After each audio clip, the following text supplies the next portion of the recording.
So I'd like to introduce our speaker today. We're really grateful for Jeff to be here. I'm just going to read off of here, and then you can embellish in any way that you want. So Jeff has been a Theravāda monk since 1976. He is currently the abbot of Metta Forest Monastery, a combined monastic and lay meditation community in San Diego County.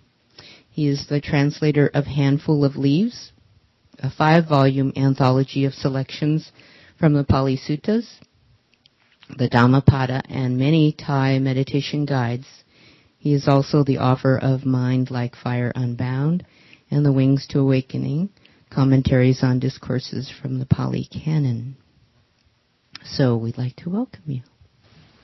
Before we get started, I'd like to make sure everyone has a copy of the readings. Okay, today we're going to be talking about mindfulness and concentration. And you might ask, why talk about it? Why not just do it? Because if you don't talk about it, you don't know what you're doing. Right mindfulness and right concentration are two factors of the path whose relationship has become problematic, at least in modern discussions of the topic. And a lot of the problems rest on definitions, and the definitions in turn rest on how we perceive two different kinds of activities. The first activity is the role the mind plays in relationship to its experience, in particular, the role it plays in creation of suffering.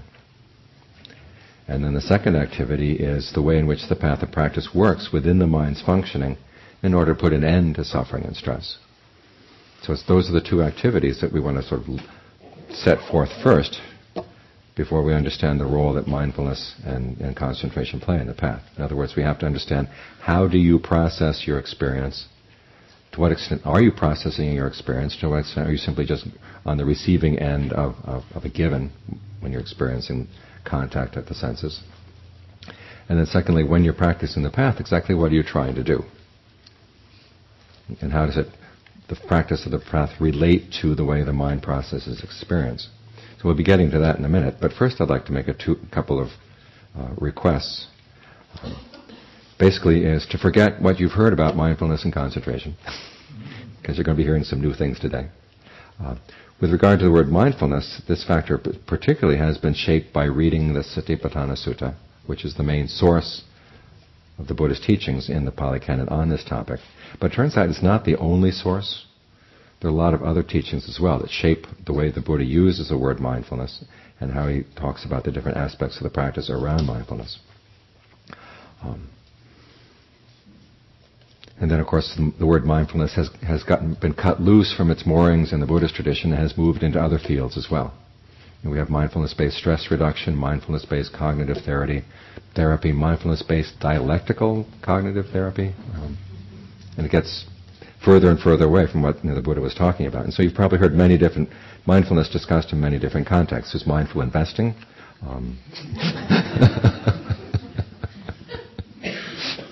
And that's just the start of it.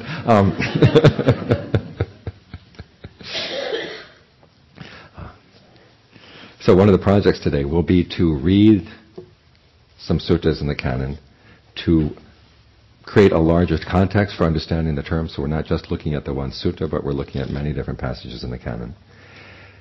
And we'll feed that as we look at the original context of the word, we're going to find some unexpected things. So as I said, for the purpose of this morning's discussion, I want you to put aside for the time being whatever you've heard about the word mindfulness and try to bring fresh eyes to the text. Similar with the word concentration. Although here the problem around concentration draws largely from the fact that when the canon is talking about right concentration and when the commentaries are talking about right concentration, they're talking about two different things.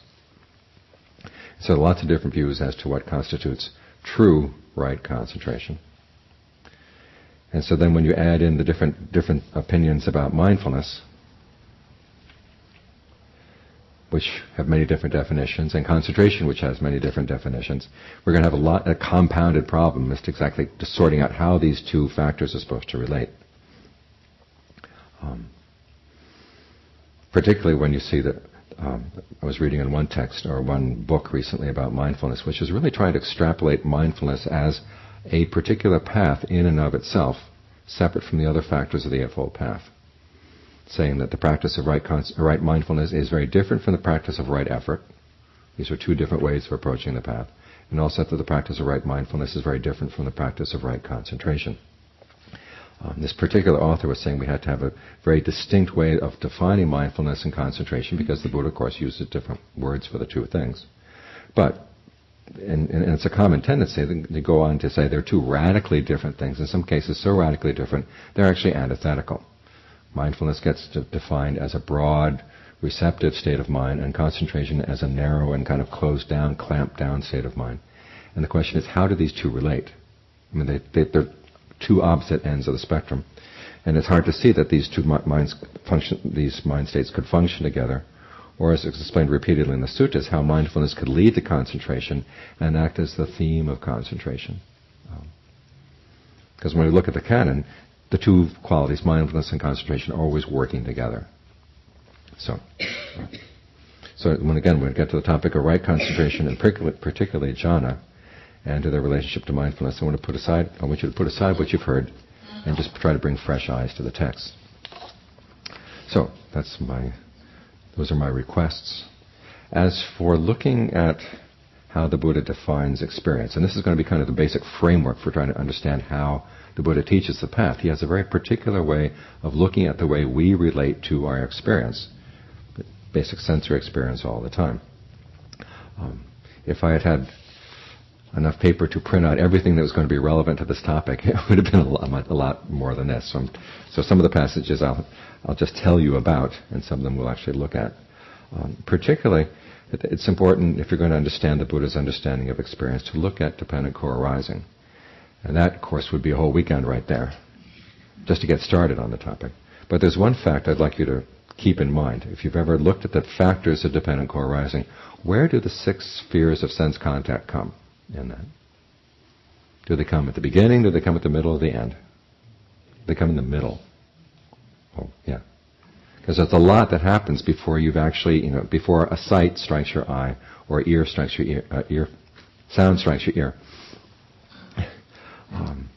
The mind has already processed things quite a bit already and is preparing to process its sensory experience. So there's a lot that's building up to it already. What this means is your experience of the world is not shaped so much by your sensory experience, but by what you bring to your sensory experience. And particularly the qualities of what the Buddha calls intention and fabrication. And fabrication is going to be one of the big topics for our discussion throughout the day. First, I'd like you to look at passage number 1 to see the Buddha's definition of the word world. Now, when we think of the word world, we're thinking about what exists outside us out there. But the Buddha never comes down on the question of whether there is something out there behind our experience or is nothing out there behind our experience. The old question between realists and idealists.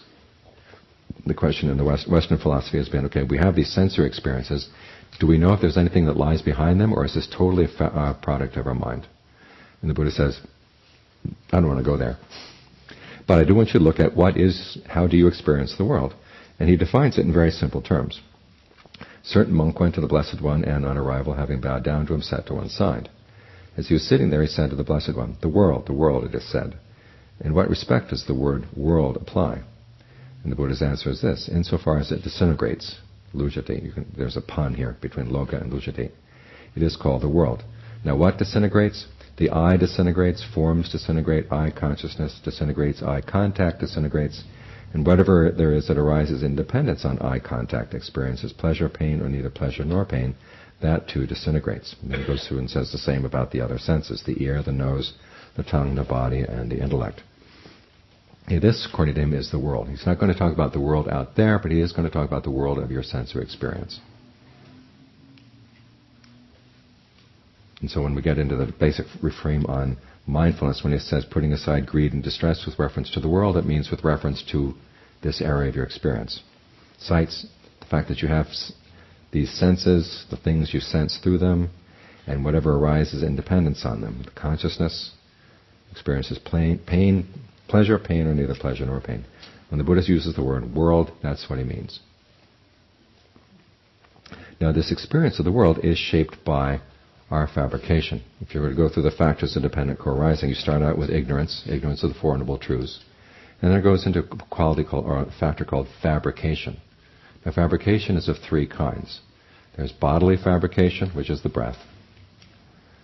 There's verbal fabrication, which is directed thought and evaluation. Like when you direct your thoughts to something, and evaluation is what you think about it. If you think about this in terms of grammar, directed thought is like posing a subject for the sentence, and then the remainder of the sentence would be the evaluation.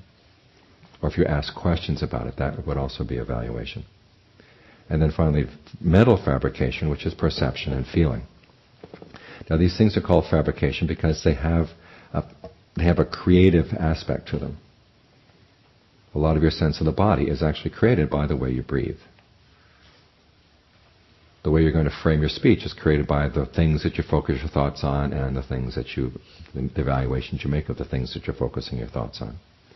And your mind states are going to be shaped by your perceptions. And perception here means basically mental label. Like if you look at this, you see this and something in your mind says Buddha image. You look at that and it says speaker. It says, look at this, it says flower.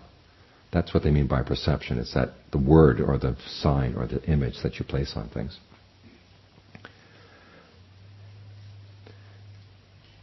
Okay, from these three different kinds of fabrication, then your basic consciousness arises. From consciousness, you're aware of name and form. Now, name and form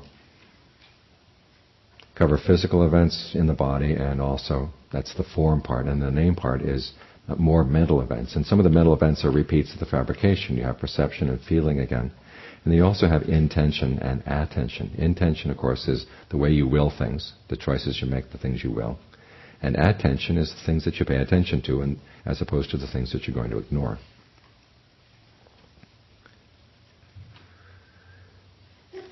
Based on name and form, you have the six senses, and based on the six senses, you have contact. And that's where you meet up with the world.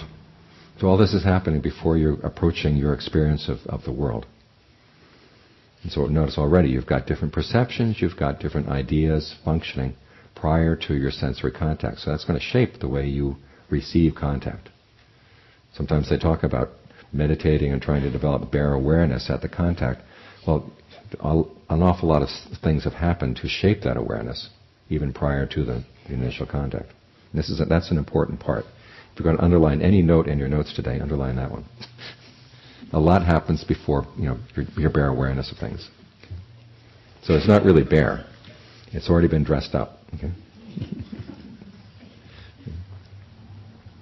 And then it's from the basic sensory contact that you have feelings and clinging. The clinging, craving, at least to clinging, and leads to states of becoming. The word state of becoming, or bhava here, is also going to be important in the course of today's discussion. And bhava here means your sense of who you are in a particular world of experience. And your identity, or your sense of who you are, usually revolves around a particular desire. And you have many, if you think about this, you have many different senses of you as you go through the course of the day, based on the many different desires you have. If you have a desire for a cookie, all of a sudden the you that was interested in sitting here and listening about dependent core arising or mindfulness and concentration goes out the window. And the you who really wants that cookie, and the you who starts strategizing, how can I slip out of this room without anybody seeing me? And come back with a cookie and have nobody notice what I did. That kind of you comes into play.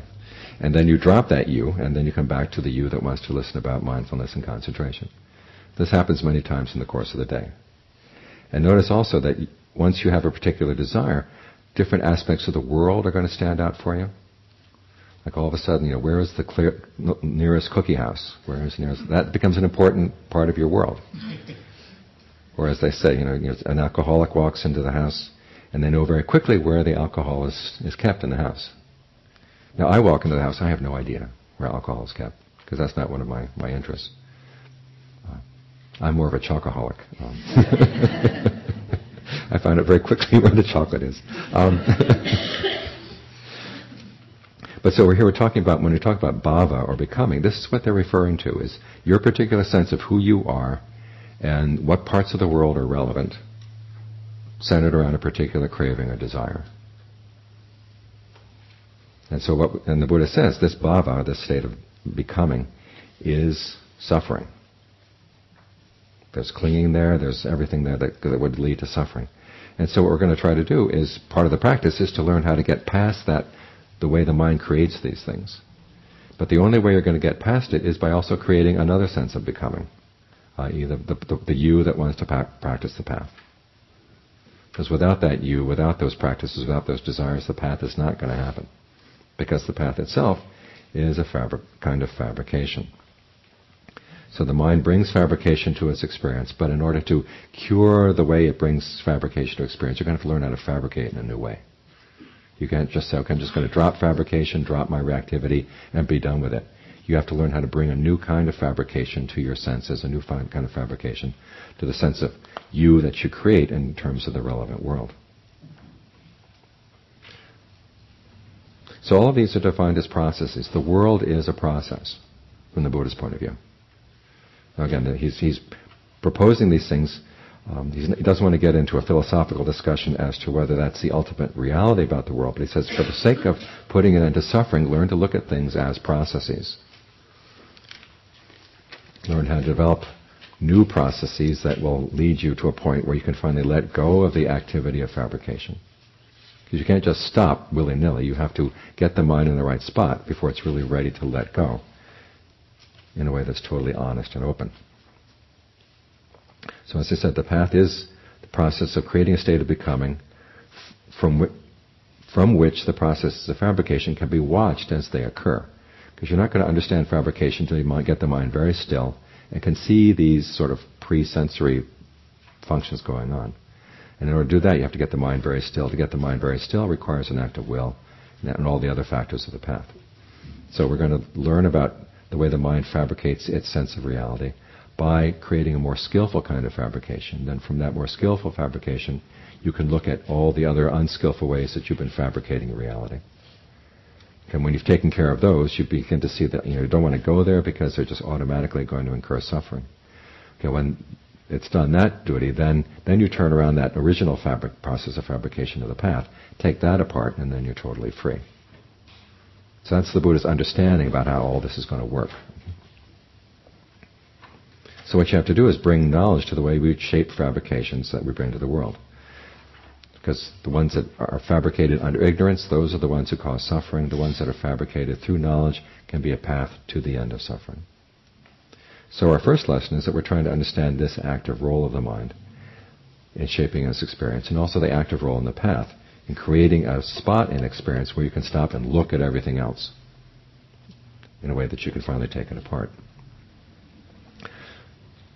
So all the factors of the path, including right view, right mindfulness, and right concentration, are active means for creating a state of becoming that fits the bill. This allows you to get the mind in a state where it's still enough so it can see these processes and learn how to see how the processes automatically incur suffering so that you can finally let them go. And then when you've done your job of sort of taking care of the rest of the territory, then you turn and you start deconstructing the spot you've been standing on. And that's when the end of suffering comes about. Any questions about that sort of picture of experience and the picture of the path? And we have traveling mics here. It says in the first reading here, insofar as it disintegrates, it's called the world, and it talks about the sense experience. Thank you. But the things that happen before sense experience also disintegrate. They also disintegrate, yeah. Fabrications and ignorance. Mm-hmm, mm-hmm.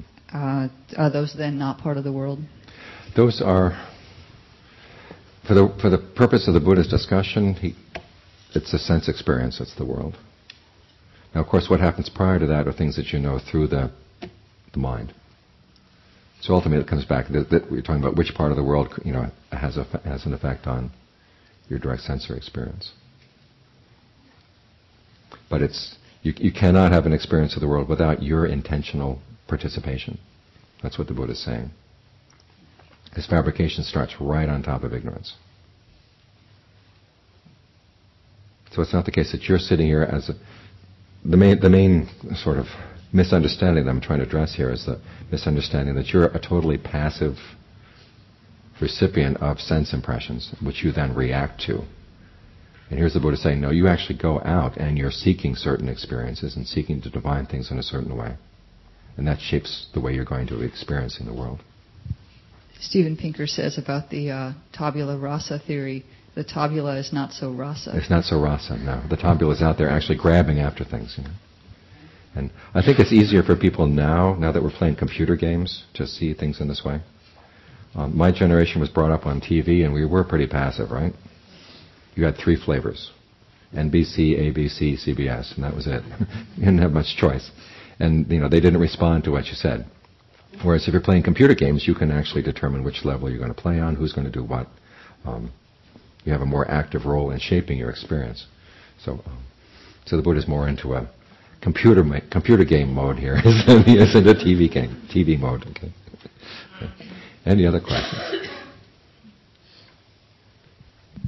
What's the you that's going out in the beginning? Okay, the Buddha the question is, what's the you that's going out in the beginning? The Buddha doesn't ask you to identify it as a you. He asks you to look at it and see what processes of fabrication are going on. So learn to look at it as fabrication. It's only fabrication then. He's saying for the purpose of putting into suffering, okay. Later discussion, yeah. Mm-hmm. No, it's not later, it's right now. Look at it, for the purpose of putting into suffering, just simply look at it as fabrication, as a process. Again, it's a question of whether there is a you or there is no you back there. He doesn't get involved in that. He says simply look at the processes as processes without asking if there's any sort of metaphysical substrate. He's not affirming there is, he's not denying that there is. He's just saying, don't look at it in those terms. Okay, let's move on in the readings.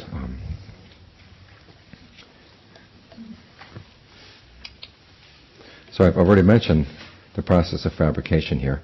Passage number 2 points out that our experience of what they call the aggregates, form, feeling, perception, fabrication, and consciousness, has an element of, all the aggregates have an element of fabrication in them. The fact that you're experiencing them is partly the result of the fact that you want to use them for something. Or there is the desire to use them for something. So for the sake of formness, these fabrications fabricated form as a fabricated thing. In other words, when you need a piece of the body to do something, your mind is going to fabricate the potential for that experience into an actual experience. You might look at this in terms of the Buddhist teachings on karma. You've got the results of past karma coming in, and then there's a question of what are you going to do with those results. It's not like you have one past karma coming in per second. You've got lots of possibilities that you choose from. From those different possibilities, and you would choose, and you say you're sitting here and you're thinking about how you want to do a mathematical problem. You're not at that point really concerned about your hands.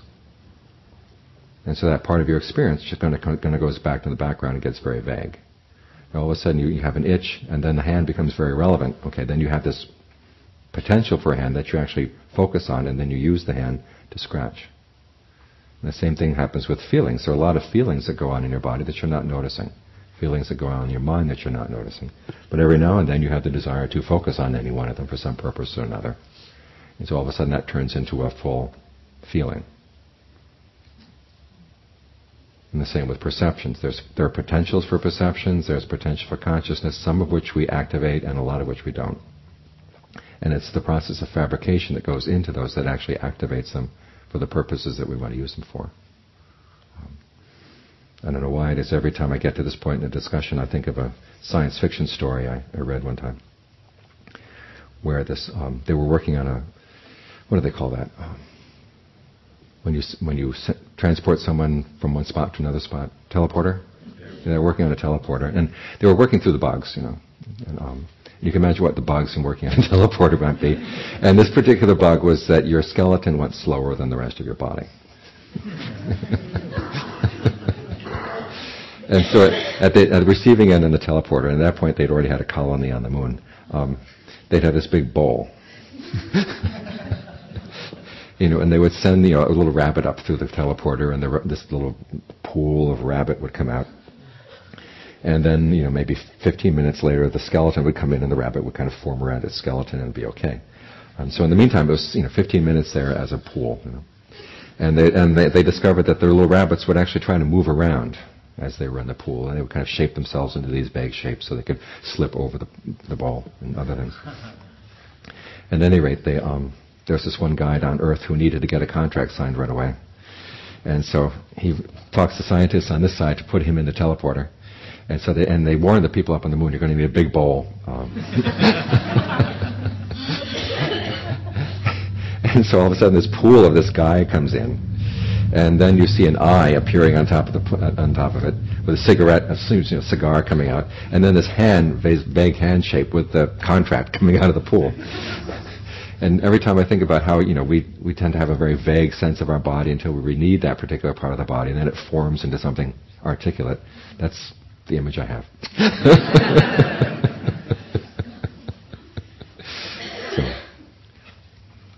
So what the Buddha is saying here is that, in this passage too, he's saying that there are these potentials for the different aggregates, and then we have particular purposes that will need a particular form or a particular feeling or a particular perception. And we take that potential and we actually turn it into an actual experience of the aggregate. So we've got lots and lots of potentials that we're working with here, and then we fabricate from those potentials into what our actual experience is. And then passage 3 was basically what I mentioned just now about the 3 different kinds of fabrication: bodily, verbal, and mental. The role of the breath in shaping your body, you'll find as you get into deeper states of concentration, when the in and out breathing stops, your sense of the body begins to disappear. Because it's the movement of the breath energy that actually maintains that sense of the body that you have. And if you can will yourself into a state where the breath in and out breathing is no longer needed, and we can talk about that in a minute, you find that your sense of the body begins to get very vague. Sort of the boundaries begin to disappear. And similar things go to verbal fabrications and mental fabrications. You've many, many times been trying to find the right word for something, and you know that it's there someplace. And it's kind of hovering around in your mind, but you don't really think of it until you need it. And many times you need it and you still can't think of it. That's I'm finding that happening more and more now. So the picture that the Buddha gives of our experience is there are lots of potentials out there which do not become actualized until you actually develop a desire and develop an intention around them. And that's what's going to actualize your experience. Now this is important because it means that in a very radical way, you would not have any experience of the present moment unless there was an intentional element. If there's no intentions operating at all in the present moment, you're not going to experience the present moment. And this is why people can gain awakening. But we can talk about that later. Okay, let's go into the Buddha's definitions and analogies for mindfulness. Okay, the first one, passage 4. Just as a royal frontier fortress has a gatekeeper, wise, experienced, intelligent, to keep out those he doesn't know and to let in those he does, for the protection of those within and to ward off those without. In the same way, a disciple of the noble ones is mindful, highly meticulous, remembering and able to call to mind even things done and said long ago. With mindfulness as a gatekeeper, his or her gatekeeper, the disciple of the noble ones abandons what is unskillful, develops what is skillful, abandons what is blameworthy, develops what is blameless, and looks after him or herself with purity. Now there's a lot in that analogy which goes against many things we've heard about mindfulness. One is that you've got a gatekeeper here. It's keeping some people in and letting other people in. Keeping some people out and letting other people in. Mindfulness can be choosy. Okay. One of the functions of mindfulness is being able to remember and to call to mind even things that were done and said long ago. Now, in Sanskrit, the word sati, or their word sati is smriti, actually means to remember. It's the ability to remember. And so this is the primary meaning of mindfulness in the Pali text as well, is the ability to remember, the ability to keep something in mind. And what it keeps in mind for the purpose of the path is what's skillful and what's unskillful, so that you can then abandon what's unskillful and develop what is skillful. So mindfulness here does not function in an all-encompassing and all-accepting way.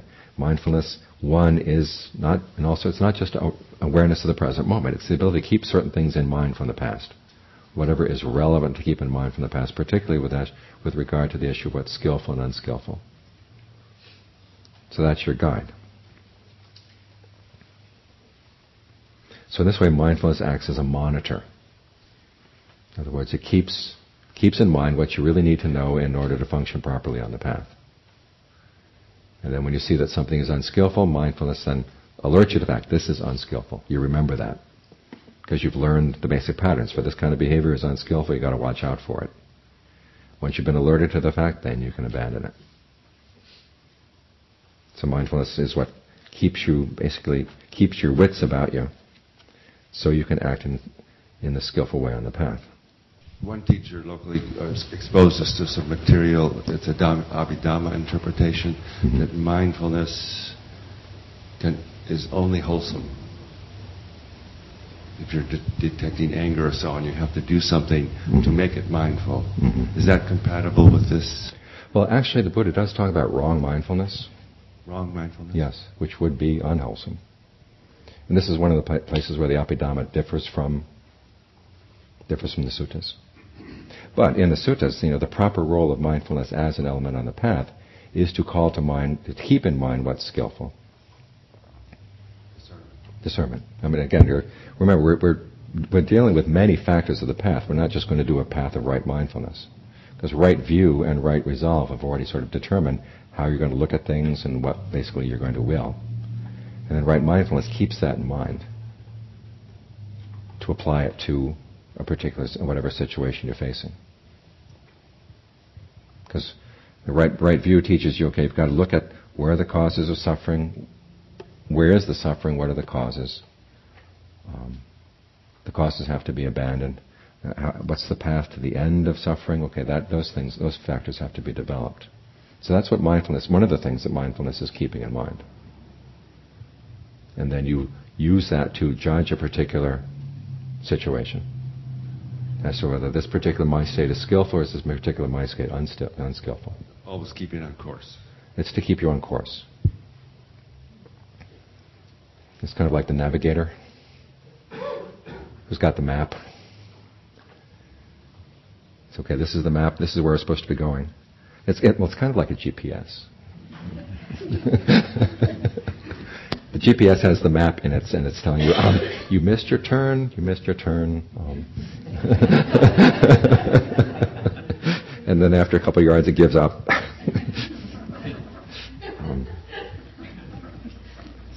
So what's unusual about this in terms of what we've often heard, and we've often heard that mindfulness is non-judgmental. And here mindfulness is actually one of the faculties that helps us to judge what's skillful and what's not. Because we've remembered from the past what we've heard and what we've experienced. Okay, this kind of behavior is unskillful, this kind of behavior is skillful. You keep that point in mind. That's what mindfulness is. This goes on to passage 5. What is the faculty of mindfulness? There's a case where a monk, a disciple of noble ones, is mindful and highly meticulous, remembering, able to call to mind even things that were done and said long ago. Okay, reestablishes the fact that mindfulness is about your ability to keep things in mind, to remember things. And in doing so, you remain focused on the body in and of itself, ardent, alert, and mindful, putting aside greed and distress with reference to the world. You remain focused on feelings in and of themselves, the mind in and of itself, mental qualities in and of themselves, ardent, alert, and mindful, putting aside greed and distress with reference to the world. That is called the faculty of mindfulness. Now, there are a lot of terms here that we've got to look at. Okay. 1, you remain focused on. The Pali term here is anupasi, which Pasi means someone who's looking or watching, and anu means to follow. So you're keeping track of things. You keep focused on these things. Follow them, watch their behavior. You're ardent, alert, and mindful. Ardent, the Pali word is atapa. And the commentary, and here's one area where I think the commentary really is right, says, well, this is the element of right effort. You're trying to bring right effort to what you're doing. Now, right effort includes a lot of discernment already, because right effort, remember, it's basically generating desire to abandon what is unskillful, not to take up what is unskillful, things that have not yet arisen. If something skillful has not arisen, you try to give rise to it. Once something skillful has arisen, you try to keep it going and let it grow. So those are 4 basic functions you've got to do, or that you can choose from. You're preventing unskillful things, letting go of unskillful things that have arisen, giving rise to skillful qualities, and also developing those skillful qualities. That right there involves an element of discernment, to see what's skillful, what's not, and to know that you've got 4 different possible approaches to any present moment, any situation in the present moment. There are things you're going to have to prevent, things you're going to have to abandon, things you're going to have to give rise to, and things you're going to have to maintain and develop. On top of that, then there's the level of effort that's appropriate. You know the story about the monk who was doing walking meditation until his feet got all bloody. And he sits down and thinks, oh gosh, I'm never going to get anywhere here. My feet are bloody and I haven't gotten anywhere in the practice. And maybe I should disrobe. And immediately the Buddha, off some other place on Vulture Peak, senses that this monk is thinking of disrobing, and so the Buddha comes and appears right in front of him. Now, wouldn't that be convenient if you could just... You're having problems in your meditation, the Buddha just kind of shows up and says, I see you have a problem here. And so then the Buddha says, were you thinking of disrobing? And the monk says, yes, I'm afraid so. And so the Buddha reminds him, well, back when you were a layperson, did you play the lute? Yes, you played the lute. Now, when the strings were too tight, did the lute sound good? Well, no. When the strings were too loose, did they sound good? No. He said, you have to tune them so they're just right. He said, in the same way, you try to adjust your level of effort to what you can do, and then you adjust the other 5 faculties. It's like having 5 strings on your lute. You tune one of the strings, and then you tune the other 4 strings to that first string, right? So in this case, you tune your string of how much effort you can put into it, and then you develop your conviction and mindfulness, concentration, and discernment around that. So they all work together. So that's one thing that you have to keep in mind when you're developing right effort, is how much effort can I put into this at any one time. Now, if you're feeling weak and you suddenly decide, tonight I've got the conviction, I'm not going to get up from my meditation seat until I've gained awakening. That's not in tune with the amount of effort you can put in. So you've got to say, okay, what level of conviction is going to be appropriate for the level of energy I've got right now? Okay, that's one. Another thing you have to think about is, how much energy do I have? The second thing you've got to think about is, given this particular problem I have in mind, how much energy does it require to solve that problem? Because the Buddha points out in one spot, and we may have it in here, I've forgotten. Well, I'll just tell you the story. There are some things that will go away from the mind if you just look at them. Some unskillful states don't really hang on much longer. You just look at them and they wither away. So you can just watch, and they come and they go, and that's it. Other unskillful states will not go. You look and you look and you look and they just don't go. They don't budge. In which case you've got to do something about them. The Buddha says you have to fabricate a fabrication. In other words, you have to breathe in a different way, you have to think in a different way, you have to perceive things in a different way in order for that particular problem to go away. In other words, you use any one of those 3 kinds of fabrication. So that's another factor you have to keep in mind for right effort. And then the another factor you have to keep in mind is the question of, as the Buddha says, you have to generate desire in order to do these things. Now, sometimes you know, okay, this is unskillful, I shouldn't be doing it, but what the hell? I want to do it. So how are you going to talk yourself out of it? You've been there, okay. Well, we all have, yeah. And other times you know, I really should be sitting down and meditating tonight, but I don't really feel like it. And then the wisdom here is, how do you talk yourself into doing things you know are skillful but you don't feel like doing? And how do you talk yourself out of doing things you know are unskillful but you want to do? That's also an awful lot of wisdom goes into that. In other words, psyching yourself out, knowing how you can motivate yourself to do what's skillful and to abandon what's not. So that right there, that's right effort, involves all those different considerations. One, you've got different types of effort that can be applied. Either things should be let go, or they should be developed, or they should be prevented, or they should be maintained. And then you've got the question of the effort, the level of effort you can put in at any one time. One, depending on how much energy you've got right now, but 2, also depending on what the problem is, whether it's going to respond to a lot of effort, only to a lot of effort, or if it's going to respond to just a little effort. And then finally that question of, how do you motivate yourself to do the right effort to begin with? All of that comes under the word ardency. Now, at this rate, we're not going to get through the material. But it's important. And once we establish these terms, they're going to become relevant for the rest of the day. Now, alert here means watching what's actually happening. A lot of people talk about mindfulness, what they're actually talking about is alertness. The word is sampajanya. Just being alert to what you're doing, alert to what the results are. And mindfulness, keeping in mind, okay, what's skillful and what's not. And also keeping in mind where you should keep your attention focused. And you have 4 places that you can do this. You can either focus on the body in and of itself, feelings in and of themselves, the mind in and of itself, or mental qualities in and of themselves. In other words, you watch them as events. You watch them as processes.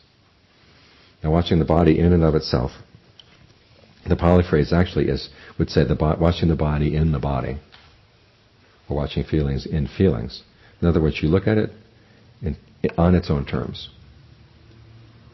Now, let's say the body in the world would be, is my body strong enough for the work I've got to do? Is it good looking enough for the people I want to attract? Is it limber enough? Is it, what you're looking at the body in terms of what you would like to do outside in the world, or what you would like to get outside in the world. That's the body in the world. The body in and of itself is, well, what do you have in a body? How do you directly experience your body? What is the body just as a body? And you want to maintain that level of that's basically your frame of reference. You can use the body in and of itself, feelings in and of themselves,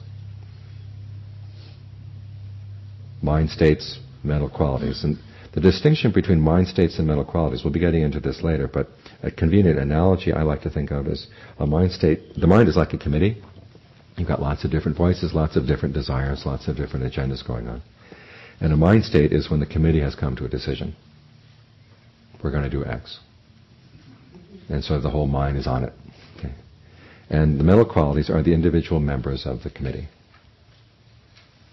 So you can look at either one, either when the mind has in a particular state, it's a unified state, or when you begin to break that unified state down into its elements, into its individual members. Those would be mental qualities.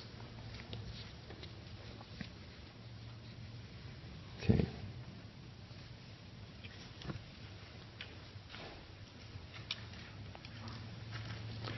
Okay. For the faculty of concentration, we'll be coming back to that later. Let's, in the meantime, move on to passage 6.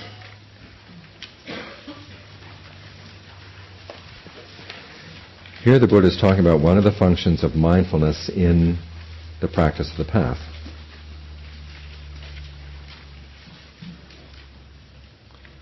Okay, one is mindful to abandon wrong view and to enter and remain in right view. This is one's right mindfulness. One is mindful to abandon wrong resolve and to enter and remain in right resolve. To abandon wrong speech and to enter and remain in right speech. To abandon wrong action and to enter and remain in right action. To abandon wrong livelihood and to enter and remain in in right livelihood. This is one's right mindfulness. So here again, the purpose of mindfulness here is to keep something in mind and to direct you in, if it's right mindfulness, is to direct you into a skillful direction. So again, you're keeping these things in mind and for the purpose of directing you in a certain way. So again, mindfulness is not passive, just bare awareness. There's an agenda that's going on here. And it also it's keeping in mind the fact that you do want to abandon wrong view and to remain in right view.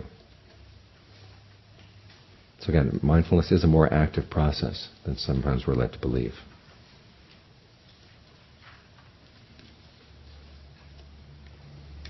And then the last passage in this particular section. Sometimes you hear the definition of mindfulness as a broad, open state of mind that accepts everything in through all the senses all at once, and basically does not choose where it's going to keep its focus. Here, however, is a very different picture of mindfulness. Suppose, monks, that a large crowd of people comes thronging together, saying, "The beauty queen, the beauty queen." And suppose that the beauty queen is highly accomplished at singing and dancing, so that even greater crowd comes thronging, saying, "The beauty queen is singing, the beauty queen is dancing." Then a man comes along desiring life and shrinking from death, desiring pleasure and abhorring pain.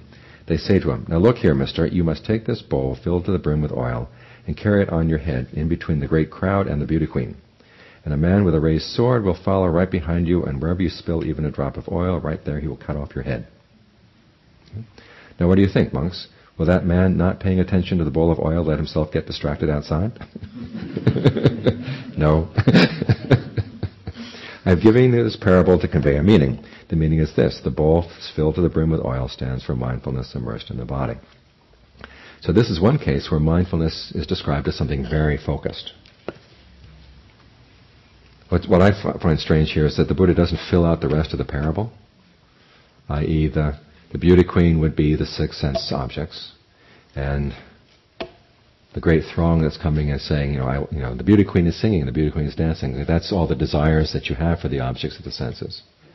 And the Buddha is basically saying you've got to block out both sides. You can't let yourself get distracted. You've got to keep your mindfulness focused on this one spot. And as we'll see as we go through some of the other passages, that the Buddha tends to talk an awful lot about mindfulness of the body as a basis for sense restraint. There's a passage where the Buddha talks about 6 different kind of animals. You've got a monkey, and you've got an alligator, and you've got a hyena, and I forgot what the others are. And they're all tied together with leashes. Now, if they're not tied to a post, then whichever the animal is strongest is going to drag all the other ones behind it. Whereas if they're tied to a post, then even though they pull and pull and pull, none of them is going to pull any of the others in another direction. They end up lying down right next to the post. And the Buddha's analogy there is that the mindfulness of the body stands for the post. As you go through the day, you want to keep your awareness centered in your body so that you can watch out for any pull in terms of lust or anger or whatever as you go through the day. You've got to keep your awareness in your body as one way of resisting the temptations or resisting the pull to go off and just your fantasies about sense objects. So what we have here when the Buddha is talking about the word mindfulness is, one, it's an ability to keep things in mind. That's the primary definition. And its function within the path is to remember what's skillful and what's not skillful so you can apply it to your present experience. Now, in order to that, the Buddha says it's good to remain grounded in some part of the present experience so as not get pulled away by other things in your present experience. So it requires a focus, it requires a frame of reference that you want to keep in mind and you want to stay with. That anupasi, you keep focused on, you keep following. It could either be the body in and of itself, feelings, mind states, or mental qualities in and of themselves. So when the Buddha is talking about mindfulness, this is what he's talking about. It can be a quality that's either very focused or it can be very broad, depending on your needs at a particular time. But it's got to keep in mind the fact that we're here to develop what's skillful and abandon what's not. And then watches over. It has kind of a monitoring factor. And so some of the unusual factors of this that you might not have heard of before is, one, it helps you to judge what's skillful and what's not. Because if you were not able to keep those standards in mind, you couldn't pass judgment. Now we can talk a bit about what skillful judgment and unskillful judgment, but that's one of the mindfulness's functions, is to help you with judging what's skillful and what's not.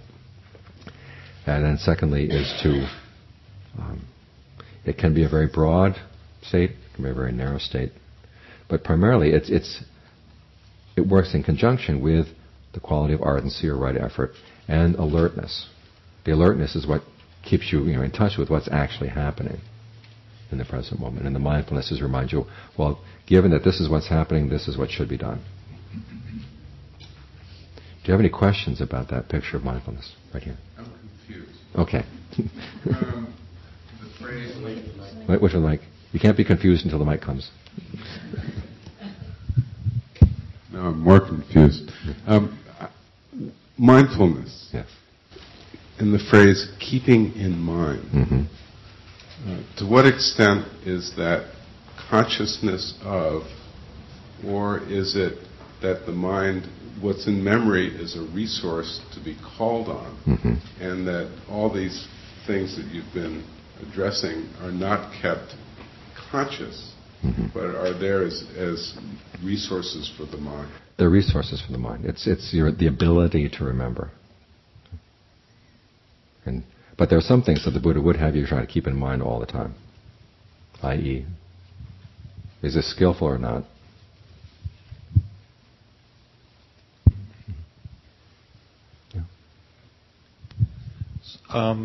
So what exactly is the relationship between right effort and right mindfulness? It seems like right effort is a subset of mindfulness.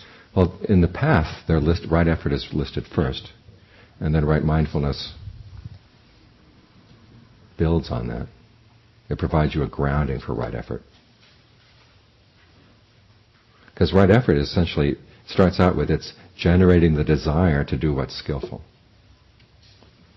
Okay, once you've got that desire going, then you're going to have a good frame of reference so you can maintain that desire. And that's where right mindfulness comes in, is to help maintain that intention, maintain that desire. So they're right on the heels of each other in order to do it. Yes. Mm-hmm. And in fact, if you look at we're going to be looking at the last three factors of the path in detail in a moment. But one of the points I wanted to make is you start out with right effort, and then right mindfulness basically includes right effort and adds a few things more to it. And then right concentration takes right mindfulness and adds a few things more to that. So it's not like you practice right effort for a year and then go to right mindfulness. Really, one has to be right on the heels of the other to do it. Right. Mm-hmm. And it also means that when you're doing right mindfulness, you're not abandoning right effort. As I was saying, there was this book I was reading recently where the author was saying, well, if you actually try to... He was saying that basically mindfulness is bare awareness of things and acceptance. Okay, if something unskillful comes up in the mind, you learn to accept it, watch it. And he says if you try to get rid of it, that's not mindfulness, that's right effort, it's a different path. And you're saying, what? They're supposed to work together, and they're not separate paths. So given that you're starting with right effort, then as soon as you see something, as you're in the practice of developing more mindfulness, as soon as you see something is unskillful, then you can call to mind, okay, what do you do with this unskillful quality? And then you work on that. Now you take the body as your frame of reference, as kind of your dwelling place, so that you can have these things at your fingertips. A little bit about fabrications and mindfulness. Is you say that you develop fabrications, or you create fabrications because you want to use them. So are we talking about being mindful of whether this is a good fabrication, a useful fabrication, a skillful fabrication? Is that it? Yeah. Which comes first? I mean, especially if you're talking in terms of karma affecting the fabrication. Why do they have to come first? Well, it seems like you're acted on by all kinds of things to create your fabrications. Fabrications come from unconscious, maybe neurotic or maybe not neurotic impulses. So why not stop doing the bad ones? Okay, well, one is you have to learn how to recognize what the bad ones are. And two, you have to have the desire to get rid of the bad ones. And that's a lot right there. That's a lot right there. And that's the mindfulness. Well, no, and then you want to remember that desire. Because a lot of unskillful behavior goes on when we block things out. When we go into what I call the no karma zone. When you've got this desire that you want to do something, and you know the Buddha says you don't want to do that. There is no Buddha in the world. There is no karma in the world. What I'm going to do right now is going to have no karmic effects. That's what you tell yourself. And that's a real gap of mindfulness. You have forgotten everything. You just kind of blocked out that memory. And so that goes on all the time. And so what we're trying to do is stop blocking the memory of what's skillful and what's not. And that we really do want to behave in a way that's going to be for ultimately our long-term welfare and happiness. So that's what fabrication is saying. I'm going to do this no matter what. So you've got on mindfulness is also a fabrication. You're trying to develop keeping something in mind requires an active fabrication. But it's skillful fabrication.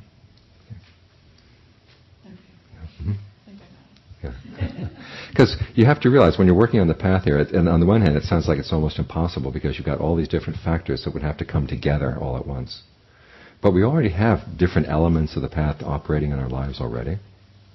I mean, there are many areas of your life where it's very easy to keep in mind the fact that you want to do it skillful and you want to abandon unskillful things. In those cases, the question of mindfulness is not really that much of a problem. It's almost automatic. Particularly things that you like to do and you're skillful at, no problem. It's when you run up the areas where, okay, I know this is unskillful, but I like it. Or I know this is skillful, but I really don't want to do it. And then the mind starts forgetting. And so that what you're trying to do is develop the skill that you have in being mindful in other areas and start applying it over here as well. Kind of expand the range. And this is one of the reasons why the Buddha says try to keep the body in mind, because that becomes your kind of your marker. I have a student who, after spending a while at the monastery, disrobed, and he wanted to get as far away from Buddhism as possible. It was one of those, I'm out of here disrobings. And then as he said to a friend later, he says, but everywhere I go, there's my breath. I can't get away from it. So this is why the Buddha wants you to use the body as your as a frame of reference, because once you get used to thinking about skillful things, one, you're in touch with your sense of the body. Then from that point on, when you're in touch with the sense of the body, those issues are going to be right there. It's kind of a memory aid. I'm having difficulty understanding how one can be discerning while at the same time not being judgmental. Sometimes I joke, well, if you're discerning, you'll call it unskillful. If you're judgmental, you'll say it's bad. Mm-hmm. But I want to understand really. So. Okay. You have to use your powers of judgment if you're going to be on the path. Now, the word judgmental is usually used in cases where someone is passing judgment before they have enough information to pass a wise judgment.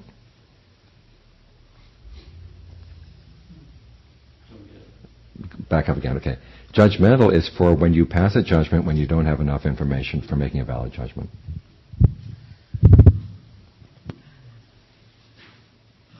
Which means that there is such a thing as a valid judgment. It's simply that it requires that you take the time to get enough information in. And then two, notice, okay, what is it skillful to judge and what is it not skillful to judge? It's skillful to judge mental qualities, it's skillful to judge behavior. It's not skillful to judge people.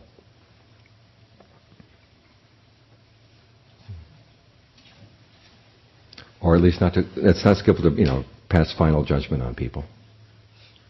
And this is one area where I think Buddhism has a leg up over Christianity. Christianity has final judgment, where Buddhism doesn't. And so, if even the Buddha is not going to pass final judgment on people, what right do we have to pass final judgment on people? One other thing that I think is useful to keep in mind when you're talking on the topic of judgment is to think about the different settings where we kind of imagine the judgment is taking place. Like there's the judgment of a judge on a bench, passing judgment, okay, are you guilty, are you not guilty? If you're guilty, we're going to send you to prison. There's an either-or kind of quality, and it's a final judgment on a particular activity that was done.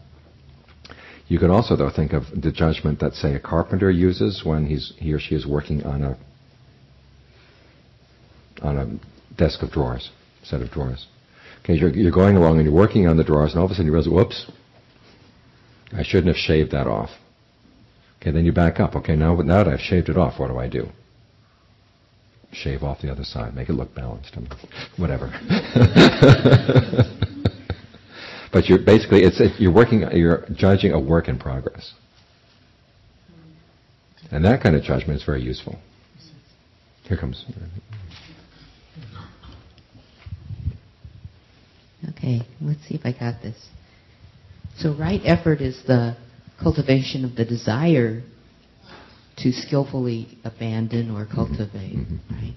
And then, but mindfulness is the monitoring process that directs us or helps us to judge whether what we're about to do is skillful or unskillful, right? So it's the remembering the desire to be skillful, remembering right effort. And also remembering right view that lies behind right view. Right effort. Yeah. And then applying the skillful judgment of, is this about to be skillful effort or applying? Right. Just a comment then, this reminds me of the sutta that says right view, right effort, and right mindfulness run and circle around each of the others. Is that what you're referring exactly, to? Yes. Okay. Because they have to they all support one another. In another tradition, a Taoist teacher said, judgment is putting value into your discernment.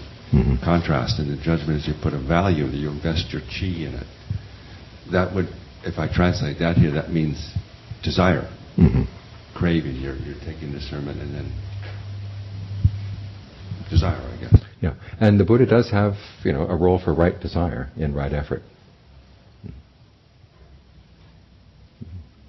because that's one of the terms. So when we get into the definition of right effort, you generate desire, endeavor, and activate your persistence. So the Buddha is not saying that all desires are bad, because he's saying, there's a sort of an assumption that we have, especially in modern Western psychology, is you've got facts out there, and then people apply values on top of the facts to distort them. Whereas from the Buddhist point of view, you're going out there and you've got your values already in line. And so instead of thinking that there are, purely objective facts out there, he's saying, what are the values that you're bringing to the situation? Are you bringing skillful values, or are you bringing unskillful values? Particularly for the purpose of putting an end to suffering. And so he's going to say, you want to bring skillful values. Ultimately, you get to the point where you're not going to get involved in the senses at all. And that's the only place where there's totally no desire. So in the meantime, as long as you're involved in sensory experience, try to bring skillful desires.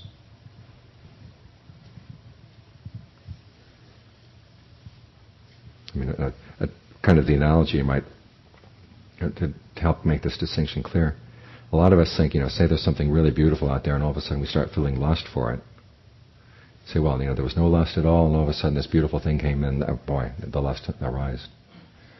From the Buddhist point of view, the lust was looking for something, and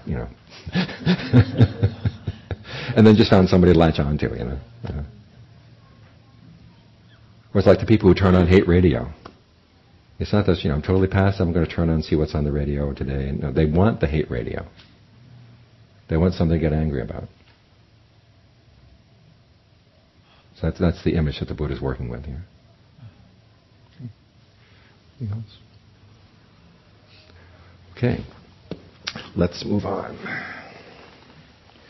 I had one little extra quote here about mindfulness as being focused rather than broad, or sometimes a focused quality. Just as when a person whose turban or head was on fire would put forth extra desire, effort, diligence, endeavor, earnestness, mindfulness, and alertness to put out the fire on his turban or head.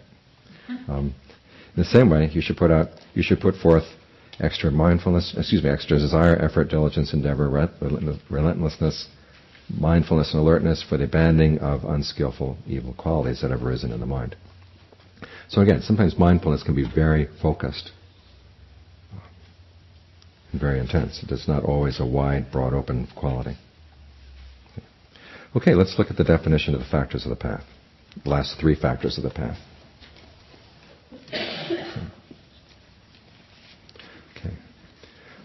Okay, just to refresh your memory here.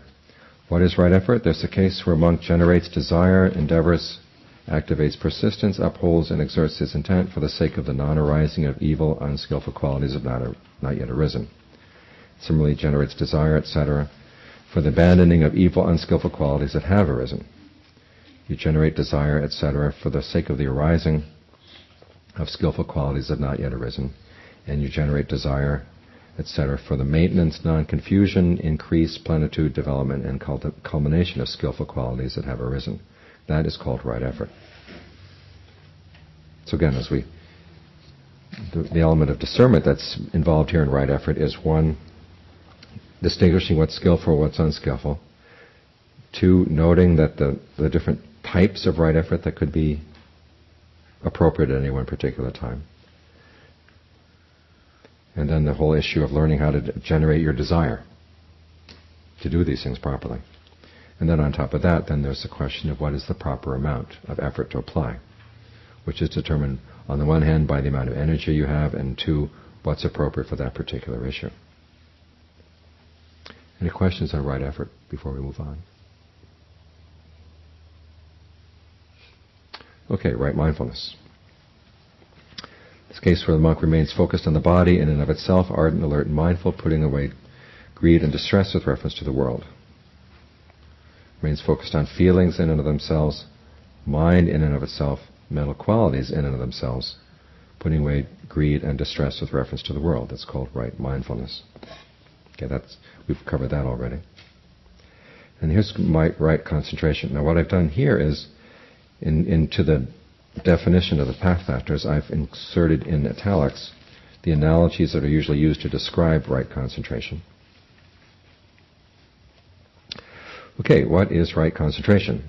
There's the case where a monk, quite secluded from sensuality, secluded from unskillful mental qualities, enters and remains in the first jhana, rapture and pleasure born of seclusion, accompanied by directed thought and evaluation. Okay, let's stop there for a minute and go along. Sensuality. Let's go through the terms. Sensuality here means sensual desire. Sometimes you'll see this translated as secluded from sensual pleasures, which sounds like you would have to go into a prison in order to get into the jhana. Okay, you're just not focused on. You can be in a very pleasant place, but you're not focused on your sensual desires. You should put aside your sensual desires for that point.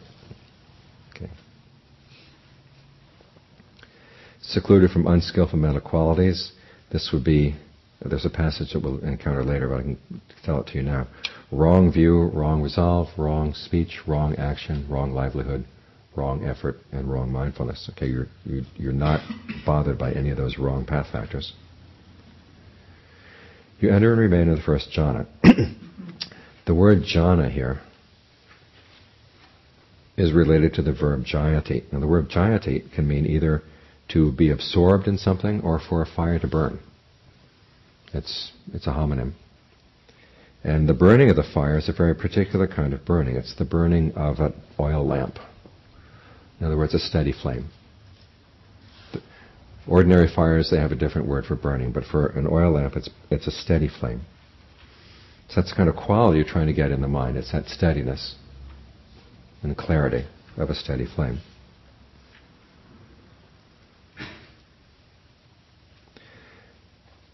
Okay, here is what you have in the first jhana. You have rapture and pleasure born of seclusion. In other words, because you're secluded from these unskillful mental states, there's a sense of rapture. The word rapture, biti, can also mean refreshment. You feel really refreshed. You're not weighed down by unskillful states.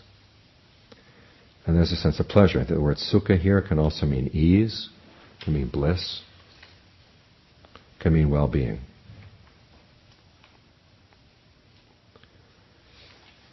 Accompanied by directed thought and evaluation. Remember those two terms, directed thought and evaluation? It's verbal fabrication. Directed thought here is when you keep reminding yourself to stay with the object. And evaluation is when you evaluate. Is this a good object? Is it comfortable? Is the mind settling down? Is it not settling down? In other words, you ask your questions about what you're focused on. Now, when we're focused on the breath this morning, I asked you to ask yourself the question, is the breath comfortable? What could be done to make the breath more comfortable? That's evaluation. So in that case, sticking with the breath, that would be your directed thought. And then the questions you ask about the breath, particularly if it's comfortable or not, and then when there is a sense of comfort, what do you do with it? Can you spread it to make it more intense, to make it more all-encompassing? That would qualify as evaluation.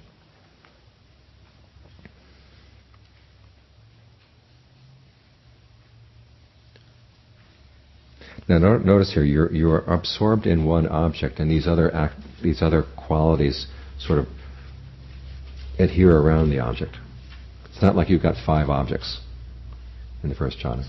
You're not trying to focus on the breath and on the pleasure and on the rapture and all these other things. The breath is your main focus. And then you're working with these other qualities around the breath. Okay, once that rapture and pleasure have arisen, then this is what the Buddha says you do with it. You permeate and pervade, suffuse and fill this very body.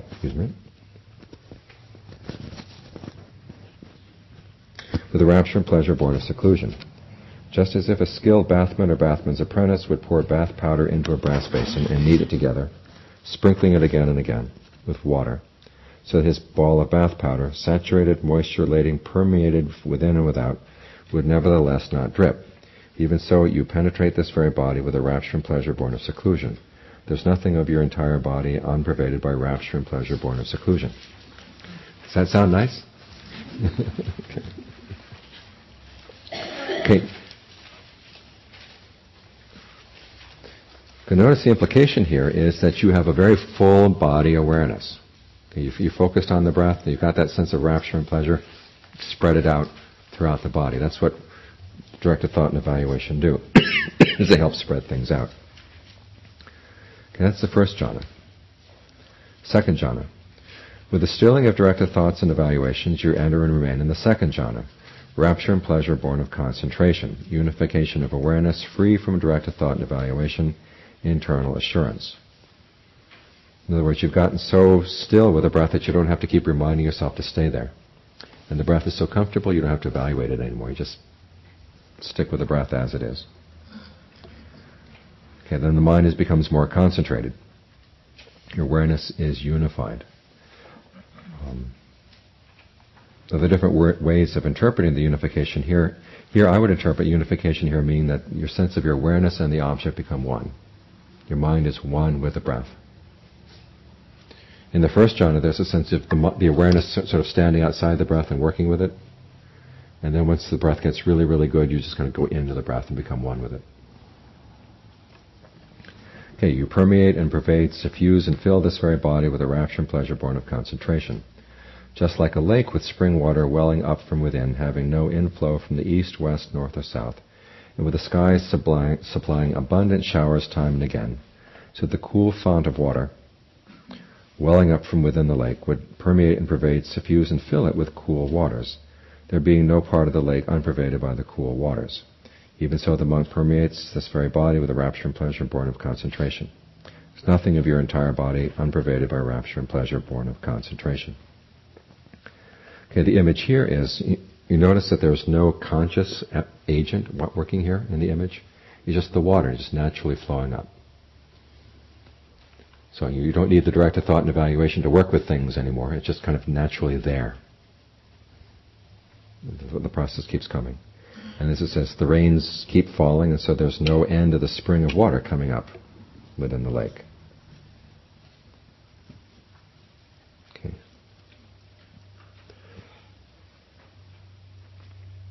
Third jhana, with the fading of rapture, you remain equanimous, mindful, and alert. Notice that mindfulness is right there in the definition of the jhana. And you sense pleasure with the body. You enter and remain in the third jhana, which the noble ones declare equanimous and mindfully has a pleasant abiding. In other words, the mind is very equanimous here, but there is a good sense of pleasure in the body. The sense of rapture, that sense of sort of fullness and refreshment, at this point is becoming so gross that you don't want it anymore.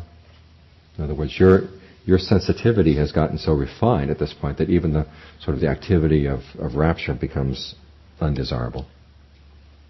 And so you let it go. But there still is pleasure that you sense with the body. The image here is as follows. You permeate and pervade, suffuse and fill this very body with a pleasure divested of rapture. Just as in a lotus pond, some of the lotuses born and growing in the water stay immersed in the water and flourish without standing up out of the water. So they are permeated and pervaded, suffused and filled with the cool water from their roots to their tips. And nothing of those lotuses would be unpervaded with cool water. Even so, you permeate this very body with a pleasure divested of rapture. There's nothing of your entire body unpervaded with pleasure divested of rapture. Now the difference in the analogy here is that the water is still. And you've got those lotuses that are just standing still in the water, and it's cool and nice, and they're permeated all, but it's the greater sense of stillness. In the analogy for the second jhana, there was a sense of flowing, which would correspond to the rapture. Here the rapture has stilled.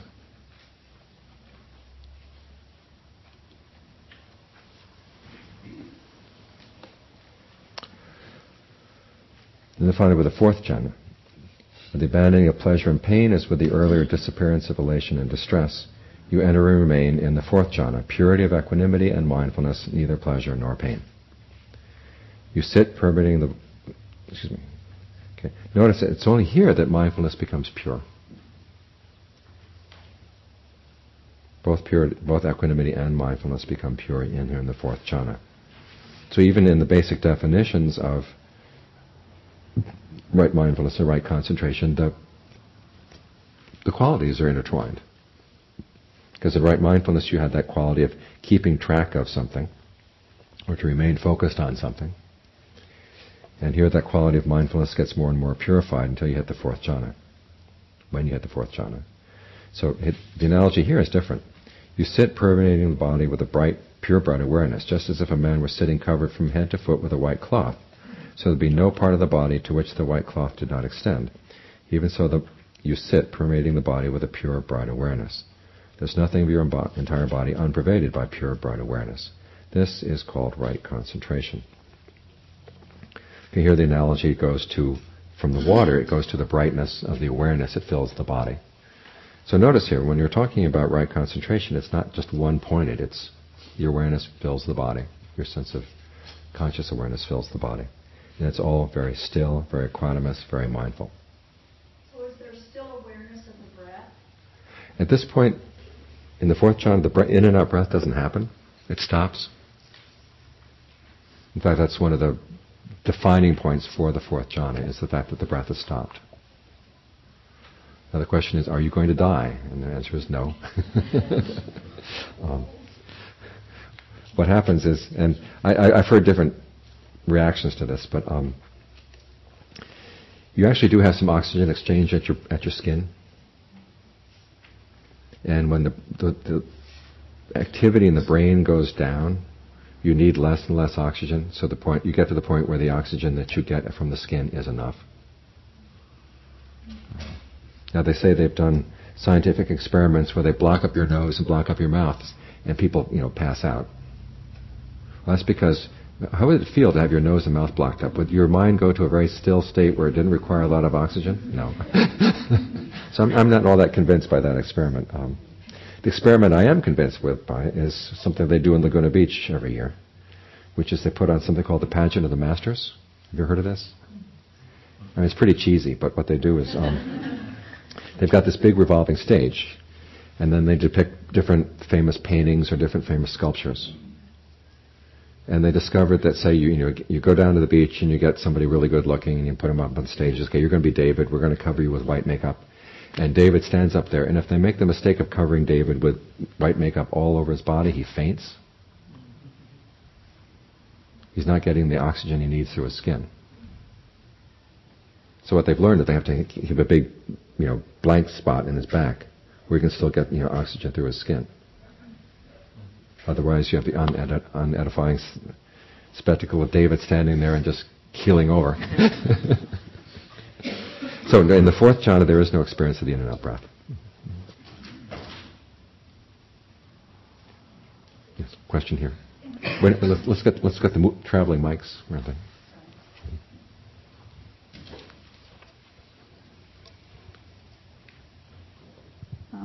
Is it on? Yes. Yeah. Okay. In the fourth jhana, there's no in and out breath, and you said with that earlier, you said that means that there's no sensual activity. No, what it means is that you're going to begin to lose your sense of the boundary of the body. So you're still aware of the body at that point? You're still aware of the body, but the sense of having a clear boundary begins to dissolve. Okay, thanks.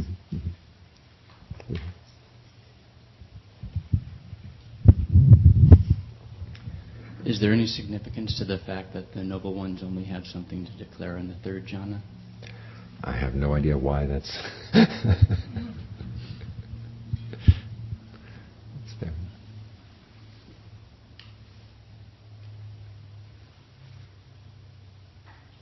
No questions on jhana? Yes. We don't need this much of concentration for attaining Nibbana. Could you speak into the microphone we're recording? We don't need this much of concentration like at the absorption. You need at least the first jhana. Yeah. Okay. I mean, it's a factor of the path. When the Buddha, I know you probably know the story of the Buddha's quest for awakening. He had gone through all those years of austerities, and the austerities didn't work. And then he finally stopped to think, well, is, could there be another way? And you remember the time when as a child, he'd entered the first jhana, sort of spontaneously. And then the question arose, could this be the path? And the awareness came, yes, this could be the path. And so what that means is, of all the 8 factors of the path, jhana was the first factor to be discovered. And then the other 8 factors, sort of were later clarified around that. But all the Buddha, and this is going to be one of the points of today's discussion, is that every time the Buddha talks about awakening, there has to be a certain level of concentration, at least the first jhana, in order to qualify. Now, a lot of the controversy has come around, as I said earlier, it's come about because the commentary defines the jhana as intense, these really intense trances, which are very difficult to get into and very difficult to maintain. Whereas what the Buddha is talking about here is breathing comfortably, a sense of ease, and you're just really focused there on the breath, and you're fully absorbed in the sense of ease and comfort that come with the breath. That steady focus. And then there's a sense of ease that you then use to permeate and fill the body. So it's a very easeful, very sort of body, full body awareness kind of state. That's necessary. Mm-hmm. Yes. Mm-hmm. What about the awareness of sound in the jhanas? When does it drop away, or does it? Okay, it does not have to drop away.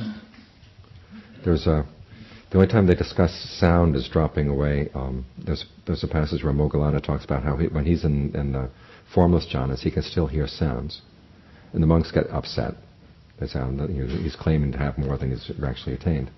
And so they asked the Buddha about this, and he says, well, he's not questioning Moggallana's attainment, he says, but simply the attainment was impure. So a pure attainment of the formless jhanas would entail sound dropping away. But it's not part of the definition of the four jhanas. Daniel, just pass it over. So in this way of talking about the jhanas, how would you describe access concentration?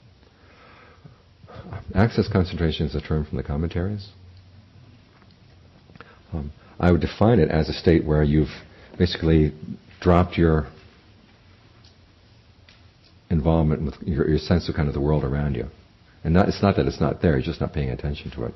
But you haven't fully gotten into a good, strong, steady concentration.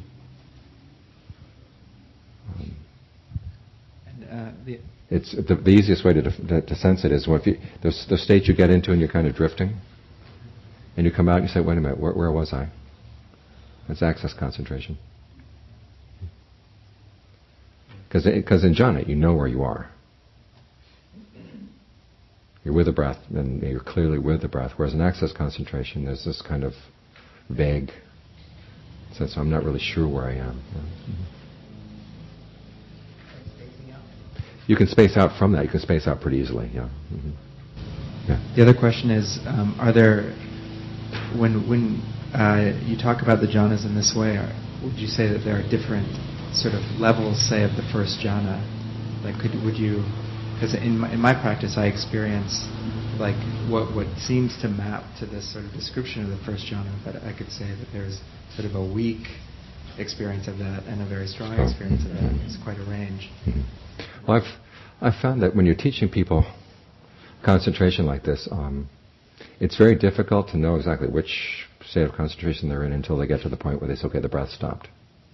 And they know the breath stopped. Because I've also had cases where they said, the breath stopped, and then they come back a week later, oh no, it hadn't really stopped, but because I got something deeper where it really stopped. And I know, maybe you have 6 jhanas. Different people will experience their minds settling down in different ways. The important thing is not so much which jhana you're in. The important thing is, okay, once you've got there, what do you do? And then what do you do that's going to be the topic for this afternoon. But briefly, you get into a state of concentration, you want to be able to maintain it, whatever it is. And then ask yourself the question, okay, is there still any stress? Is there still any instability in this? And if you see any instability, okay, what can we do to make it more stable? If there's any stress, and usually in a subtle state like this, the only way you're going to see stress is to see it coming and going. And when you sense that the level of stress has gotten stronger, ask yourself, okay, what did I do just now to cause that increase in the level of stress? And when the level of stress falls down, okay, what did I just do so that it fell away? Because otherwise you start getting into, hey, I've got the second jhana, and you don't have the second jhana. Okay. Or the jhana hoops saying, okay, yesterday class we did the first jhana, today we're going to do the second jhana. The other question was around the perception of the breath stopping. Mm-hmm. I've had an experiences when I was doing, walking meditation, mm-hmm. where it was like there was no perception of the breath, but I didn't feel like I was in a particularly concentrated state. It was sort of like blanking out of parts of the body that didn't seem like there didn't seem to be any like bodily awareness. Mm-hmm. It was just strong awareness of this big blank. So I was just curious what that. Okay, while you're moving, you can't really tell whether the breath is coming in or not. Well, it just seemed. It seemed like there was sort of. I mean, I knew I was breathing at some level, but there's just sort of a feeling of like some part of my body missing, or just blank, or not feeling like in a comfortable state of concentration. There's a real sense of like the body being full, and so it was sort of like it didn't seem like it was a sort of unpleasant in a way. Mm-hmm. I was just curious. Okay, again, the fact that you've got so much movement going on while you're walking, you can't really tell whether the breath is coming in or not. And then if part of the body is blanked out, then you don't know what's happening in that part of the body. Yes? Are trance states unskillful? Well, there's trance states and there's trance states. Like when you're just totally blanking out. It depends on what you're using it for. Because my teacher was telling me about this one time when I started hitting some trance states in my meditation. First thing he asked me told me, don't think it's nirvana, okay? He says, as long as you know it's not nirvana, you're okay. Because there are some places where they will teach you hit this particular trance state after such and such levels of insight knowledges. Okay, then it's what they call this experience of cessation, and they call it a noble attainment. It's not. It's just a trance state. But you can use it if you know how to get in and how to get out. In my teacher's case, I think I mentioned this here before, he had to go in for an operation on his kidneys. And, you hear stories about people waking up in the middle of an operation and, the doctors don't know that they've woken up and they feel the pain because the anesthesia has gone off, but you can't move, you can't say anything because the anesthesia is still preventing you from moving. And it sounds like hell on earth, right? Okay. And so he didn't trust the anesthesiologist, so he put himself into this state before he went in for the operation. And one of the neat things about this state is you can determine beforehand when you're going to come out. Now, if you want to come out at 2 p.m., okay, you go in and boom, 2 p.m. you come out. And so he asked the doctors, how long is the operation going to take? And so they told him, and so he gave himself an extra half hour, just in case. And so he comes out, and he finds us on the hospital dolly being wheeled back into the operating room. Apparently they'd sewed him up wrong. And so boom, he goes back in. So, I mean, in a case like that, it'd be skillful if you just want to avoid the pain. But as long as you know that it's not a noble attainment, that it's not part of the right path, you're okay.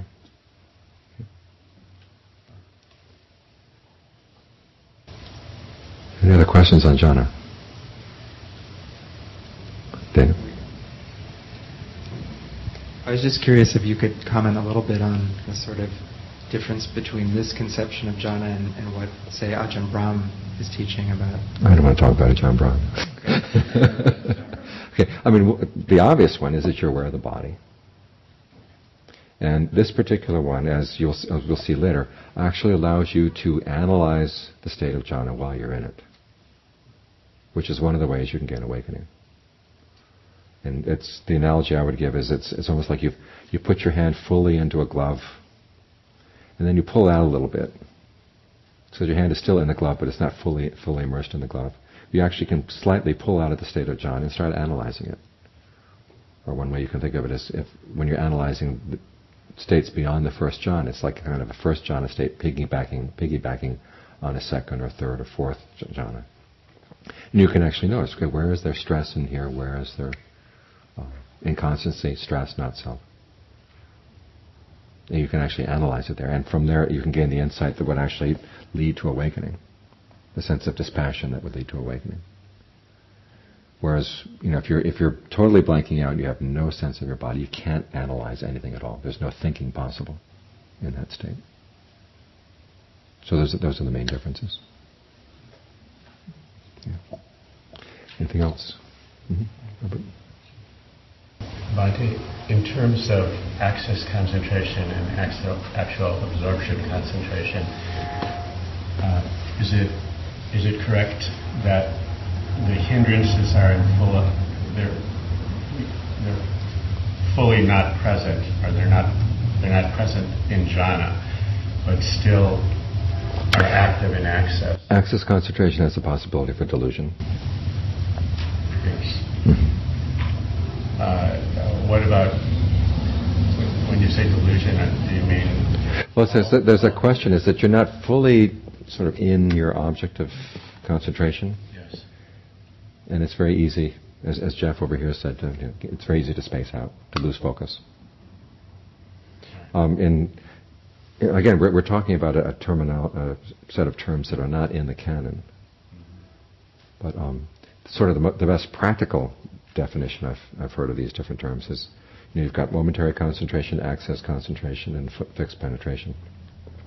In momentary concentration, it's like the concentration you have when you're listening to somebody talk or you're reading something. It lasts for a while and stops, and they pick it up and it stops, and pick it up and stops. This one teacher said, momentary concentration cannot withstand pain, and we're talking about pain even if it's subtle things. Boredom would also count. Any kind of unpleasant experience. Once you hit something you don't like, you're off. You hit something you don't like, you're off. Whereas access concentration, you can actually work through that, whatever the pain or the boredom or whatever, you can work through it. So it becomes steadier. But access concentration, he says, cannot withstand pleasure. If you hit pleasure, you just go with the pleasure and you're gone. And so when you get into that state, then you've got to give your mind work to do with the pleasure, basically. This is why the Buddha says, okay, spread the pleasure through the different parts of the body to permeate it. Do something that keeps the mind active enough so that it can get past that sense of just kind of dissolving into the pleasure and disappearing into it. And then when you get fixed penetration, pain it can withstand, pleasure it can withstand, no problems. It's solid. So one of the ways that I understand jhana is that the hindrances actually go into abeyance, and the jhanic factors arise, and that would be the determination whether you were in the access or in the jhana. Well, again, within access concentration, the only hindrance that would really hit you there would be one, the attraction of pleasure, and the other would be the delusion. What was the first one you just said? Your attraction to the pleasure. But the pleasure here is not a sensual pleasure, so it doesn't count as a hindrance. So does that mean things like restlessness and aversion wouldn't be there? Right, they wouldn't be there. Okay. Just one brief comment before we break for lunch. The pleasure in jhana is called a pleasure of form. It's the pleasure of the body experience from within itself. It's not sensory pleasure. It's pleasure through the senses. So when we talk about the hindrance of sensual desire, that doesn't apply to the desire you may feel for the pleasure that comes from having a sense immersed in the body. But it is. Sometimes I hear teachers saying, okay, when you've been with the breath long enough and you've reached this particular level of concentration, then you abandon the breath and just go for the pleasure. And that's going to get you into access concentration and kind of pull you off. Pull you away, yeah. So should we break for lunch?